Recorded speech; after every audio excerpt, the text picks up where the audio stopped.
We've decoded the intel from the First Order spy, and it confirms the worst. Somehow, Rohan returned. It is absolutely incredible how every single fan theory I saw was absolutely wrong. And it's absolutely hilarious too, because if we were paying any attention, it would have made sense. Even though Araki hasn't come out and said it, we can all pretty much infer that Rohan is absolutely his favorite character. But more on him later in this video. So to start off, hi, I'm Bayfond, and welcome to the Chapter 2 discussion of JOJOLands, where in one of the very first things that we see, JoJo gets arrested for selling drugs. Damn.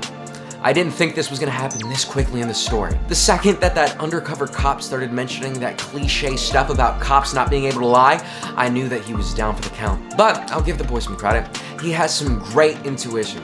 He just didn't follow through with it. This entire bit of dialogue between JoJo and this woman really show you how Araki knows about American culture. This is one of those little things that you would come across in if you watch a lot of like crime series and stuff like that. Because I don't think that this little thing would be just like well known throughout the entire world. But since it's chapter 2, the story can't end with JoJo being arrested, so of course he gets out using November Rain. And we get more insight on the ability too, on how it's able to actually pinpoint on specific things and not just focus on a general area. He also uses it to fuck up those creepy cops again. I'm surprised that they came back this chapter, but I guess Araki just wants to make all you Joshua apologists out there feel at home with those guys. And right after this, we also get to learn more about JoJo's character as a whole too, because we learn that he's a clinical psychopath. Diagnosed and all, he's an antisocial psychopath that pretty much feels no remorse. Jeez, when this guy gets unleashed, he's gonna be absolutely brutal. I'm 1000% sure now that he's gonna be leaning towards the Dio aspect of his name. And right after this, the crew arrives to the island where the Japanese traveler was headed, and everyone hates on Usagi. Oh yeah, Usagi.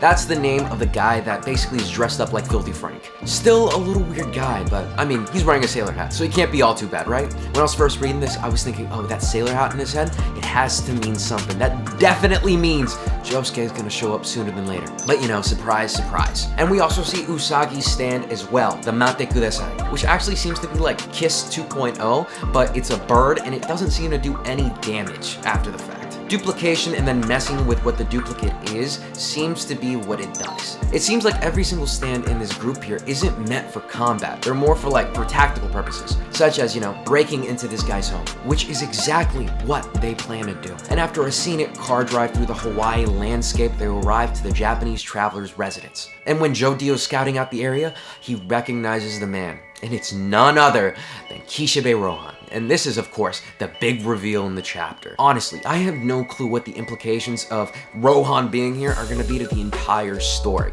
Because, first off, we don't really know anything about this version of Rohan. He kind of seems like it's the same one from Thus Spoke Rohan Kishibe, but we were all under the impression that that was all based on the original timeline and the original universe, basically. This would contradict that and say that all of those Thus Spoke Rohan Kishibe chapters that were during COVID actually took place in this alternate universe. But we don't know, and more importantly, we don't know if he has Heaven's Door either. I mean, we can kind of guess that he's got it based off the dialogue in the last chapter, but still, this kind of sort of throws a wrench inside the entire community's theories, because we honestly do not know what's gonna happen next. Oh, and before I forget, I want to clarify this bit. A lot of people have been saying that this might be Rohan from part 4, but that really wouldn't make too much sense because that original universe and this alternate universe don't connect in any way. So unless there was like any multiversal jumps being done, like MCU style, no, this is a completely different Rohan. And with that, I think that wraps up pretty much everything from this chapter. Did I miss anything, or were there any theories about what you think is gonna happen next? Please,